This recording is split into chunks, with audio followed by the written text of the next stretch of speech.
Yeah, spoilers for the following show. This video is extra special because for the first time, I have a guest. Dan from TYTD Reviews has graciously joined me this time around. His YouTube channel focuses on a lot of forgotten or unknown films, ranging from cult classics to shot-on-video productions that look like something a couple of bored teenagers put together on a busy Saturday afternoon. I'm not a big fan of bad movies, but I am a huge fan of watching people talk about bad movies, and TYTD Reviews is one of the best I've come across. What sets Dan apart from the other bad movie reviewers is the respect he shows by taking the time to treat these often terrible films as films, regardless of the talent or budget that went into producing them. If you appreciate how I take the time to examine a Scooby villain's plot, you should also enjoy how Dan does the same for many of the cinematic misfires he covers. Think of it as a review channel that focuses on movies, if most of them were directed by Carl the Stuntman. Carl the Stuntman. I'm also excited because Dan is from England, and I'm a bit of an Anglophile. Many of my favorite authors, singers, and TV shows are British, and I'm also a huge fan of their accent and their National Health Service. Not so much their food, though. Anyway, I promise to not let my fondness for our friends across the pond bleed too much into this video. Hey man, thank you so much for the very warm introduction. It's a pleasure and a privilege to get to pull away from the mire that is low, no-budget cult cinema to talk about something much nicer with someone who I consider none other than a most excellent authority in the field. I suppose I should probably give a little backstory on my own journey with Scooby-Doo. I've been watching it since I was a kid, whether it was the OG show Where Are You?, the New Adventures, the Meat series, the films, or somewhat deeper cuts like the Laugh Olympics. I was a pretty avid Scooby watcher right up until my teens when I started to drift away a little bit. Shaggy may well be my spirit animal, but between school, MST3K, and a growing love of filmmaking myself, a lot of things ended up on the back burner. But I would have something of a revival to the world of Doo. That sounds like a very smelly superstore, to be honest. I won't call it that again. In 2012, when a little thing came to London called the Olympic Games. Most people in the UK, at least for now, tend to cite this moment as the last time the UK, broadly speaking, felt like a country on the up and up. It was a window of time where, no matter your age, where you sat on the political spectrum, or your background, there was just something in the air that united us all under a common grounding that we were hosting an event in the heart of our capital city that brought the peak of human ability together into a single stadium. And yes, there were those who argued about the cost of it all, and how it was an exercise in grandstanding for the then fairly minty fresh Conservative Party, and the poverty that was being swept under the rug in order to gentrify large parts of London in preparation for the international delegates. But then we started winning medals, so none of that really mattered anymore. I myself have quite fond memories of the time. It was a good summer, long golden afternoons being out in the day and then catching the games on TV over an evening meal that night. It was a lovely time, truthfully, and almost a bit of a last hurrah for the country, given what was to come in the 12 years that followed. That's a bit of a downer to end things on here. Oh, but of course, the absolute highlight of all of this was that we of course got a visit from cartoon royalty as a result of 2012's Scooby-Doo Spooky Games, which, according to IMDb, was co-written by both Hanna-Barbera, I'm assuming via Ouija board.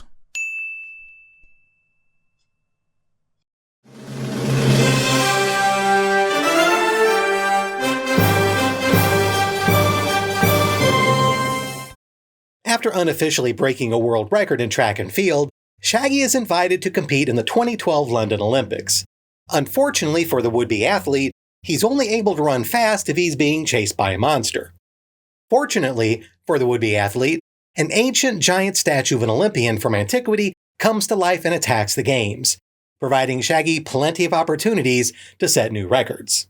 You just beat the world record for 100 meters, unofficially of course. But clearly you have world-class speed. You want us to run in the games? We're in. Wait, like who's in what? I would love to see the reaction of real Olympic athletes to how Shaggy was invited to the Games, considering there's a long list of requirements before an athlete is allowed to compete. Let's just say it takes more than an organizer thinking you can run fast. Hey man, when it comes to folks just rocking up at the Olympics with zero prior training, England's got form. I mean, look at Eddie the Eagle, the guy who literally got into the Olympic ski jumping team because it was something to do.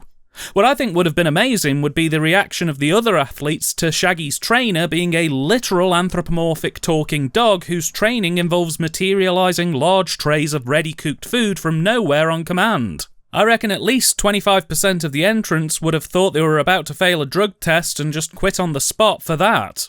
TV sportscaster and retired Olympic pole vaulter Jack Riggins wanted to keep his world record from being broken by an up-and-coming younger athlete. To accomplish this, he decided to sabotage... Sabotage? How? When?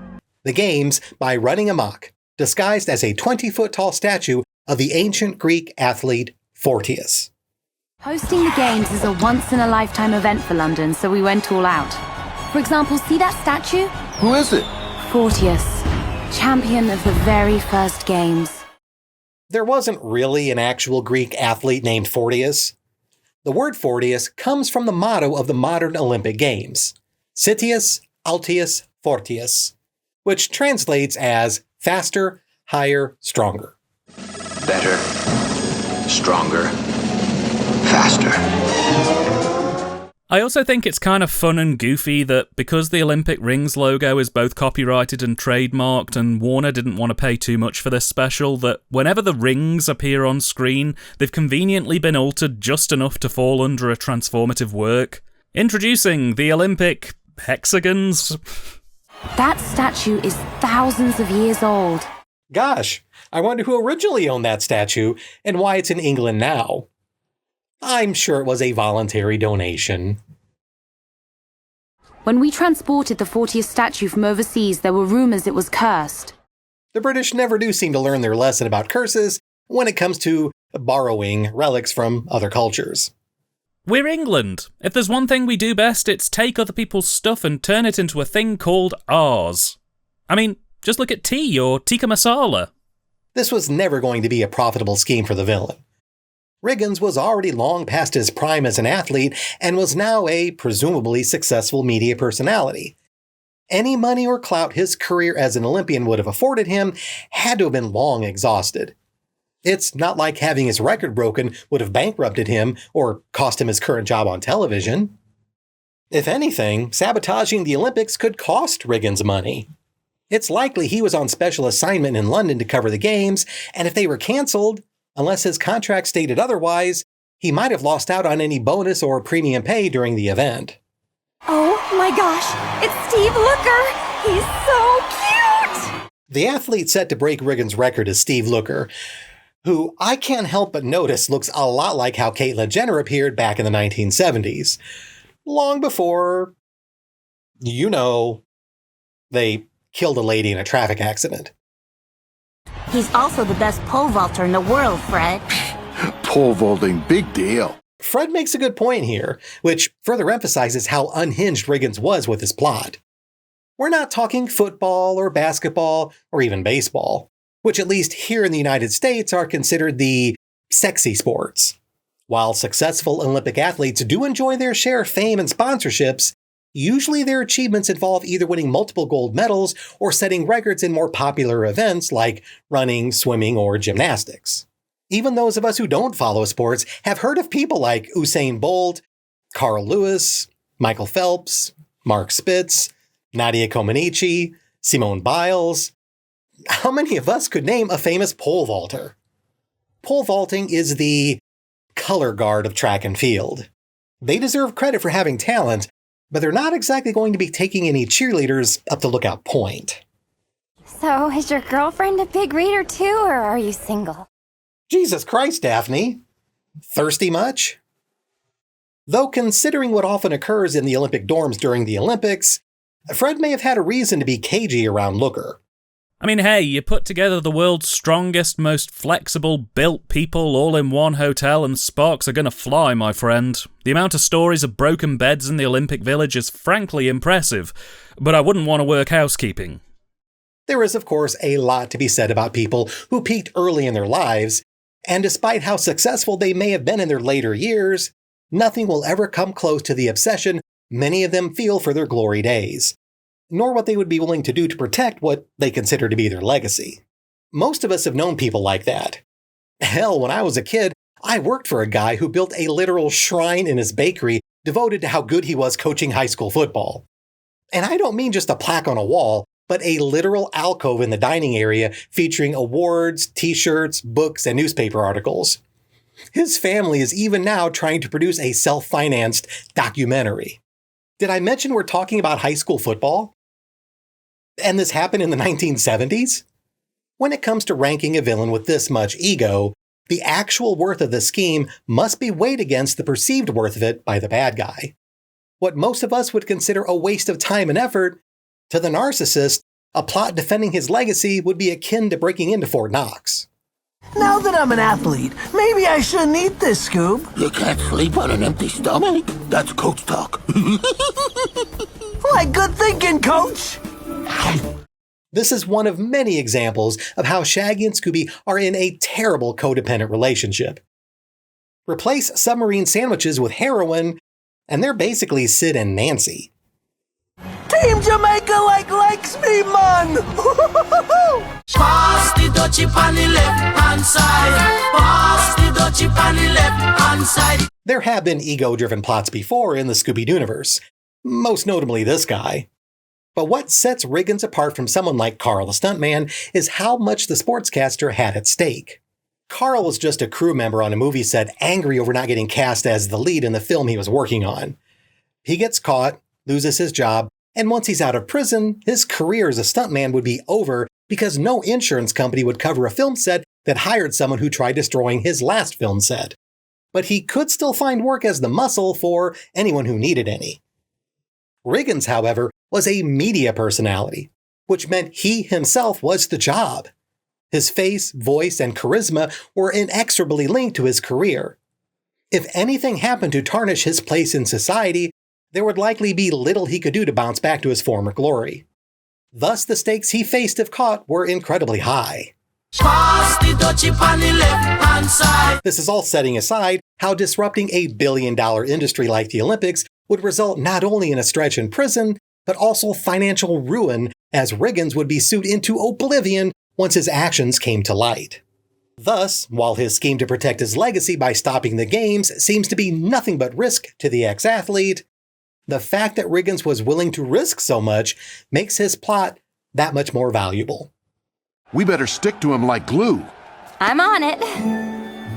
Keep it in your pants, Daphne. I'm giving Riggins a design score of 2.5 out of 5. Despite all the danger to his career and lifestyle, with zero possibility of any payday, it was certainly a valuable scheme to Riggins. By this point in the Scooby franchise, mech suits have appeared several times before, even as far back as the second season of Where Are You?, though villain technology has come a long way since parade floats on Heelys.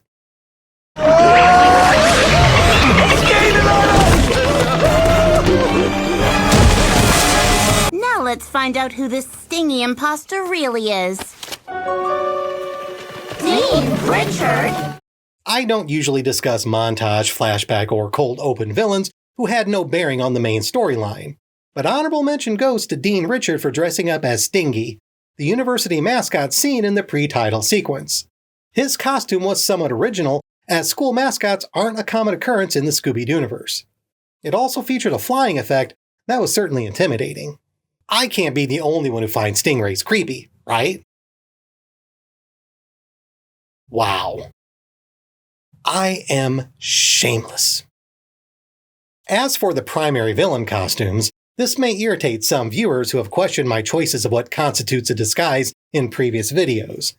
In general, if the villain wears a mask or costume, that's what I consider the disguise, whereas a vehicle concealed as something else is usually considered a prop. I wish I had a hard and set rule to this, but sometimes I go by what my gut tells me. Admittedly, I could probably stand to ignore what my gut says more often.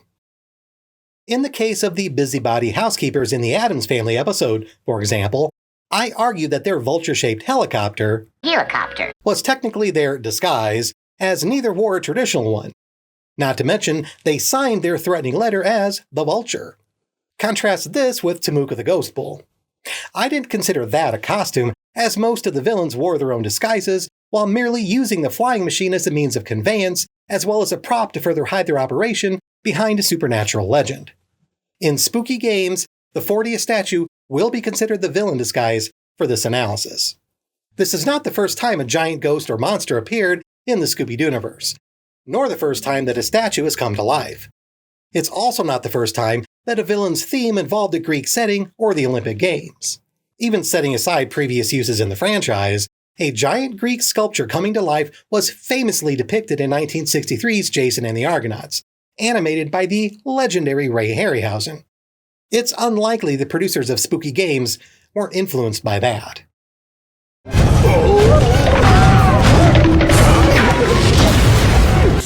Ultimate defeat! This was a well-built mechanical costume, as it was able to perform impressive physical feats like running and tossing heavy bronze discuses and javelins, not to mention being able to destroy buildings. We learned later that the costume was a heavily modified film prop, so Riggins doesn't get full credit for its creation. In cases like this, considering how much destruction it caused, I always wonder why whoever built the thing wasn't working for the military. As far as how frightening the disguise was, all it had going for it was its size and possibly the vague unease that a living statue would impart on most people.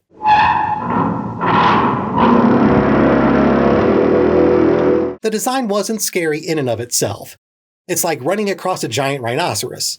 In a zoo, it's neat. On a city street, it's time to panic. The ability of Riggins' costume to intimidate absolutely depends upon the setting. Not original but well designed, and not scary except for when it's moving, leaves me with a middling feeling about the quality of the 40th costume. Thus, Riggins gets a middling 2.5 out of 5 for his outfit score. Very well put, sir, and I agree pretty much entirely on your process of thought.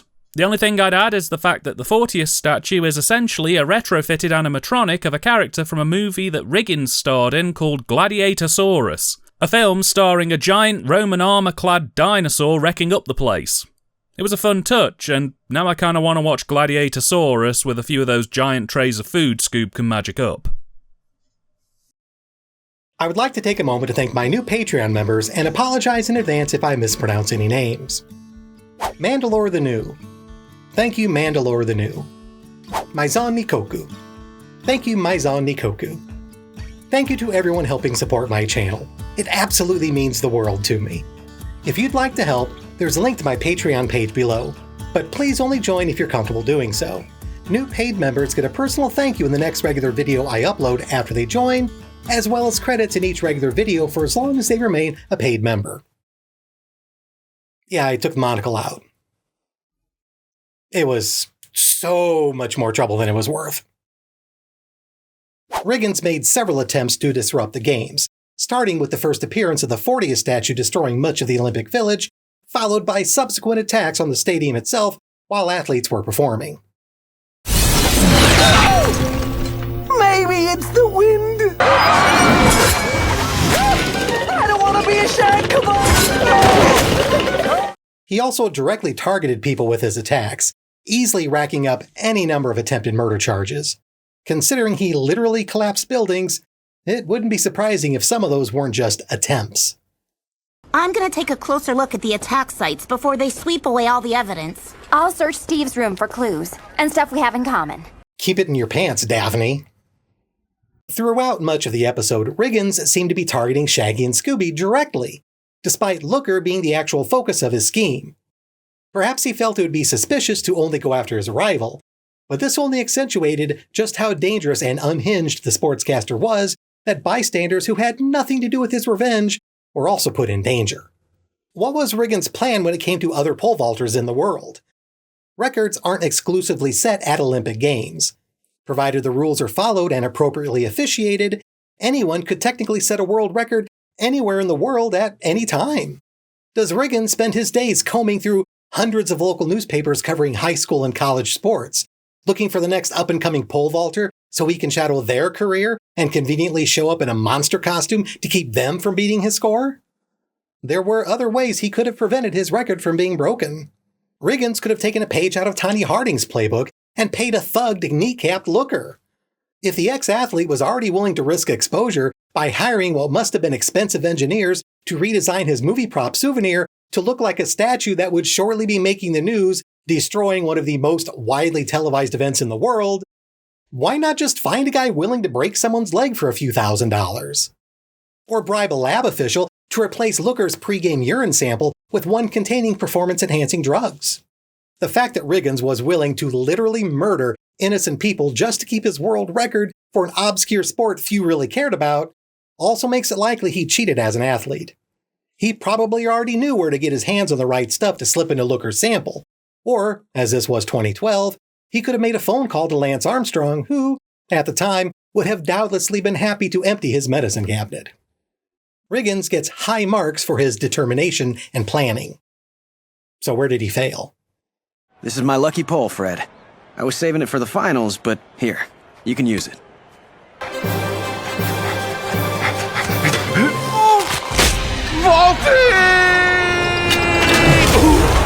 That pole is carbon fiber. You couldn't have broken it. He didn't. It was cut and glued. Carbon fiber poles used for vaulting can and do break, and even if one snaps, the competitor is allowed another jump with a spare. So Riggins having cut Looker's pole like this was pointless. Also, Fred fell backward against the momentum he had built up running forward. In real life, a broken pole would still usually end up with the vaulter landing safely on the mat. That's why the ice cream stand was untouched in the first 40th attack. Riggins loves ice cream. Buddy, you can get ice cream anywhere, and there's a time and a place for it. Leaving the one building standing which happens to sell ice cream while constantly being seen with a cone in your hand is just asking for a nosy teenager to connect the dots. I love chocolate, but I can go an hour without it if I'm in front of a camera.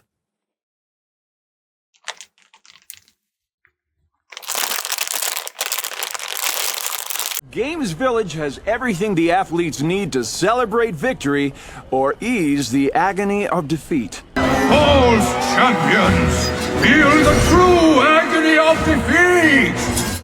In his role as a TV sportscaster, Riggins is heard speaking a line that the 40th statue repeats later, also showing a connection between the villain and his disguise. Incidentally, you might need to be of a certain age to really appreciate that whole agony of defeat line. The thrill of victory and the agony of defeat.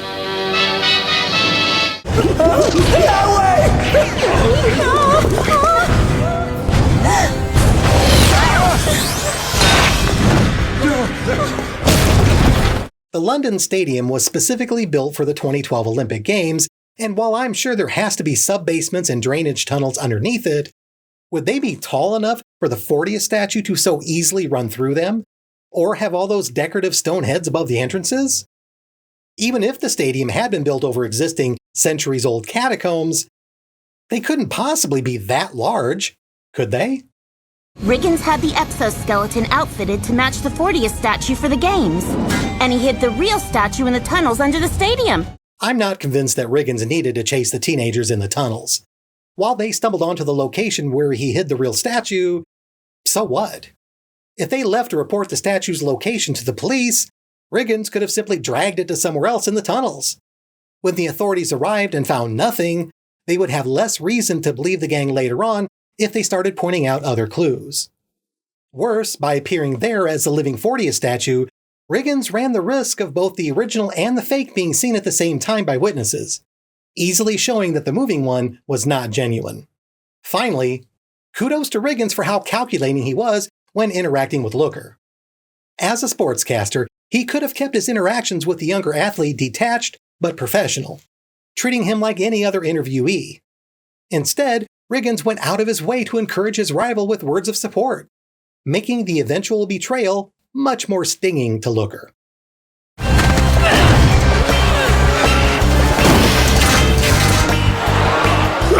It's okay. I'm a coach.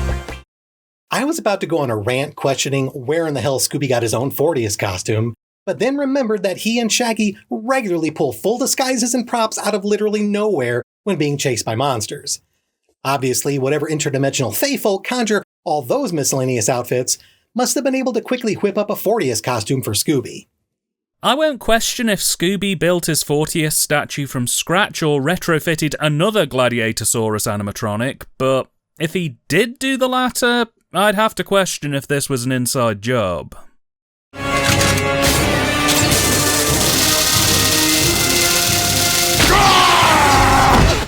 Stun guns like this are meant to pierce skin with their probes, not metal. Yet we see them clearly punching into the 40th chest plate. What would have happened if the police used those against someone who wasn't wearing armor?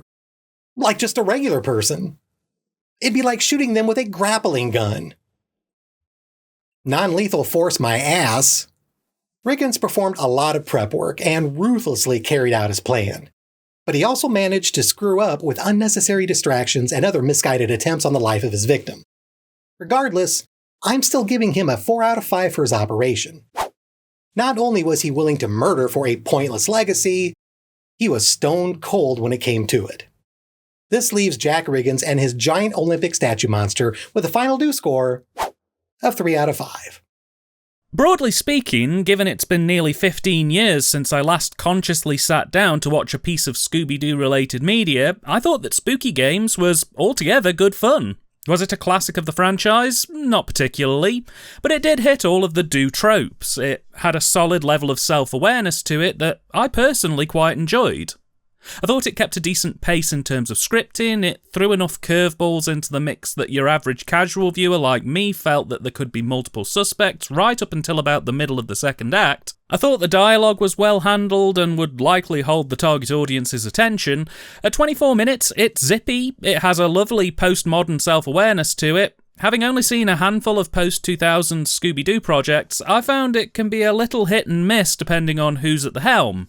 But this one seemingly had two old hands overseeing it for the most part in the form of Kurt Gieder and Mark Banker. The art direction was pretty solid for the most part, with the underground 40th kart race sequence being a particularly impressive highlight. There are a few things in this that are slightly out of whack in terms of the design choices, mainly things like the British Bobby's cop outfits, which seem to be scaled incorrectly, and the ambulances, which look like pussed yellow lunchboxes on wheels. I'm assuming because the uniforms and vehicle specs are trademarked alongside all of the Olympic fodder. But, on the whole, this looked pretty good to me. The voice acting, I can't fault either, though as someone who's seen Matthew Lillard's performance as Shaggy in live action but hadn't seen him perform Shaggy in the animated realm, it was a little odd to shift from the very familiar tones of Casey Kasem. But I'm sure it'll sound right in time and familiarity. Fortius as a villain was an interesting choice that I felt worked quite well, though, as you most excellently explained earlier, Joe, the actual point of all this does seem to be a bit of a moot point when you realise all it's going to result in is the coverage being pulled and Riggins likely being in an eye-watering amount of debt alongside being sent back to college sports coverage for the foreseeable future. Was Spooky Games a stone-cold classic in waiting that adds to the show's increasingly long legacy? No. But did I enjoy it? Yeah, I actually kinda did. It's imperfect, but it has its heart in the right place and has just enough self-awareness to bring the format into the 21st century comfortably. When it was released on DVD, it came as a 1 or 2 disc set, so I plumped for the 2 disc set because they included almost all of the Laugh Olympics on disc 2. It was $2 more for the privilege, and I had a good time watching both of them. And I think that if you have younger children who may not be as keen on watching older television, this set might be a good gateway into not only getting them into Scooby-Doo via the new releases, but as a way to open them up to the older show and the broader works of Hanna-Barbera in one fell swoop. So yeah, I say check this one out if you can. And that's my ranking of the villain from Scooby-Doo Spooky Games. I want to thank Dan from TYTD Reviews for joining me this time around, and if you haven't already, please check out his channel, which I've linked to below. Hey, and thank you so much again for having me on, man. It's been an absolute pleasure working with you on this one. And in doing this, alongside your other videos, you've really helped me reconnect with some of my favourite shows, so thank you. As for me, you can find me on YouTube, Twitter, Twitch and Letterboxd under TYTD Reviews. We have new reviews pretty much every week, covering largely forgotten and cult cinema, good and bad, with no genre too big or too small. So, if you think that might be of interest, please feel free to swing by and say hi. And Joe, thanks again for having me. It was my pleasure, Dan, and I hope to see the rest of you next time. Thank you for watching. If you enjoyed this video, please like, subscribe, and leave a comment. If you'd like to help support this channel, there's a link to my Patreon below, but please only join if you're comfortable doing so. Patreon members receive credit in my videos for as long as they remain a paid member, as well as a personal shout-out in the next regular video produced after they join. Seriously, check out Dan's stuff below.